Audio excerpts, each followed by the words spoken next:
Alors, Shabbat Shalom à tous et toutes.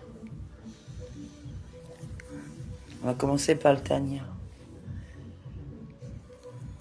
Alors, 16 Eshvan, 5786, Igeret HaKodesh, chapitre 27. Il éclaire par ailleurs une autre manière d'éclairer ses disciples. Mais celle-ci ne s'introduit pas pleinement dans leur cerveau, à la différence de la précédente. Comme on l'a vu, celle-ci consiste à s'attacher au tzaddik par les enseignements qu'il a délivrés et à suivre sa voie, telle qu'il a tracée. Telle pratique est accessible à tous, dès lors que l'effort nécessaire est consenti. Elle les éclaire d'en haut.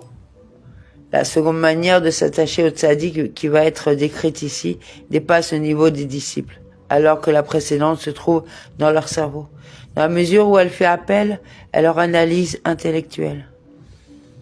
Cette seconde manière, en revanche, est une projection ici-bas de ce qui dépasse les capacités des disciples. En effet, quand son esprit, Ruach, et son âme, Neshama, retournent vers leur source, texte qui fait allusion ici au Ruach et à la Neshama du Tzaddik, qui retournent vers leur source lors de son décès, mais reste à l'origine de l'influence que les disciples vont recevoir.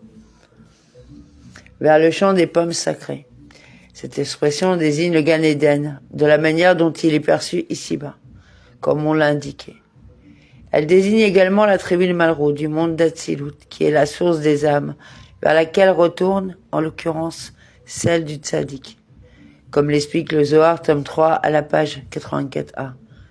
Cette ascension des eaux féminines, cette expression désigne de façon générale l'effort des hommes qui appellent la révélation céleste, les eaux masculines. Elle décrit ici le retour de l'âme du tzaddik vers sa source, Malrout, du monde d'Atsilut, et ce qui en résulte pour les disciples ici-bas. Permet l'unification de toutes ses actions, de la Torah qu'il a étudiée, du service de Dieu qu'il a assumé tout au long de sa vie. Cette unification est réalisée dans le monde d'Atsilut, là où remonte l'âme du tzaddik. Par la suite, ce qui en résulte se dévoile dans ce monde pour tous ceux qui sont attachés à lui. De la sorte sont plantées dans le champ des pommes sacrées, des lumières particulièrement hautes par rapport à celles que l'on a ici-bas, par son étude de la Torah et par son service de Dieu. Puis, ces lumières se révèlent ici-bas et elles éclairent les disciples qui, par leur effort, parviennent à les obtenir. Or, un reflet de cette haute lumière éclaire tous ces disciples qui, à leur tour, servent Dieu grâce à son étude de la Torah et à ses accomplissements. Ce reflet qui leur parvient d'en haut suscite en leur cœur des pensées de teshuva et des bonnes actions. Ce sentiment de teshuva, de ces bonnes actions, ne sont pas le résultat d'un effort consenti par le disciple dans ce monde, mais l'effet de la révélation accordée d'en haut par le tzaddik. C'est la seconde manière de s'attacher à lui qui est décrite ici.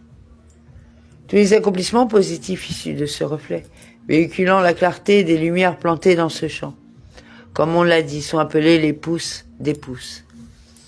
Les lumières proprement dites sont les pousses. Celles-ci sont plantées par le juste, à son initiative, et dans les sphères célestes.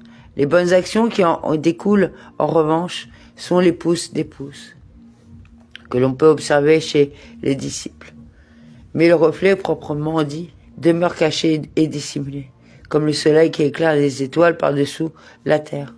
De ce fait, quand le soleil éclaire une partie du monde et qui y fait jour, le point opposé du globe est dans la nuit, uniquement éclairé par la lune et les étoiles, qui reçoivent leur clarté du soleil, parce que la terre cache et dissimule cet endroit. Il en est donc de même pour les disciples se trouvant dans ce monde et recevant le reflet de l'unification qui est réalisée par le tzaddik dans le monde d'Atsilut. On verra à ce sujet le Zohar, tome 3, aux pages 216b et 273a. Les Tikkuné Zohar, Tikkun numéro 69, aux pages 112a et 114a. Et Tikkun numéro 70, à la page 138a. De même que le chapitre 44 de la première partie du Tanya. Ainsi, les Tikkunim disent de Moshe, notre maître, puisse-t-il reposer en paix, qu'après son décès un reflet de lui-même se répande en chaque génération. L'Admorazaken conclut son analyse en citant un exemple d'application du principe qui vient d'être énoncé. Ainsi, Moshe, notre maître, a quitté ce monde matériel il y a de nombreuses générations. Malgré cela, un reflet de sa personne existe encore en chaque génération, notamment auprès du tzaddik, qui dirige la génération et en est donc lui-même le Moshe. On verra à ce propos le chapitre 37, le début du chapitre 42, chapitre 44 de la première partie du Tanya. Aux 600 000 âmes juives. Selon le Zohar, tome 3, à la page 280a, et le commentaire de Rashi sur le traité Pesarim 2a, ce nombre est déduit du don de la Torah dont furent témoins 600 000 hommes adultes, auxquels s'ajoutent les femmes et les enfants. C'est donc l'ensemble des âmes juives que Dieu a créées et qui doivent mener à bien ici-bas la mission qu'il leur confie. Tout comme le soleil sous la terre éclaire les 600 000 étoiles.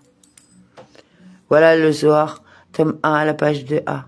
Il est dit en effet qu'il plaça le monde dans leur cœur. Tout ce qui s'applique aux enfants d'Israël trouve donc son écho dans la création en général. Amen.